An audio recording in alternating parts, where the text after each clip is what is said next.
I really go back and forth on this series.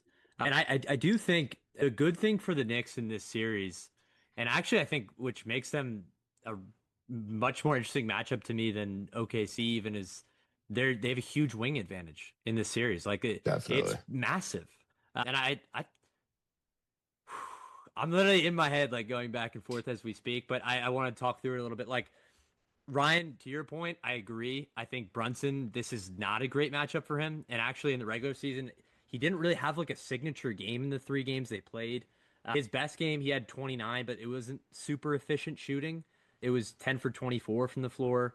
Then it was 25 on 11 for 27 and 24 on 7 for 16. So never like a signature one of those games where he just goes on a mega heater.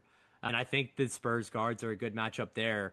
But OG had an absolutely insane game against the Spurs. He had 28 on 10 for 17 from the field. And with how he's playing lately, I think you'll at least get a few games of him playing like that. And I don't really see what like San Antonio can do in terms of like, defensively. They're going to have to pick their poison in terms of like what you do with Cat, what you do with OG. If Mikhail's shooting the way he's been shooting over the last, I don't even know how many games now. And then you obviously have Brunson you're going to try to throw different bodies at. This might be a series where we're going to really see what you have with Carter Bryant. Like this might be Carter like, Bryant? yeah, Carter Bryant, because like, they really are at a deficit in the wing department. I think like a Champagny might really struggle in this series.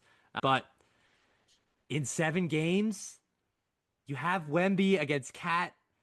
I like that a lot. I think Mitch Rob is actually a really interesting factor too in this series that we should talk about. In the 2 games that he played in this regular season matchup, the Knicks won, and the one they won very comfortably.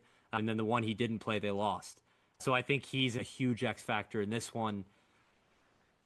Do I pick against Wemby? I think I might have Knicks in 7. Yeah, I don't Unfortunately, think you're Wow. picking against Wemby in the I, series. The wing thing's a massive thing, like you said, and yeah, I like think that's where I'm this is who stunned won. I'm the only who one on the Spurs.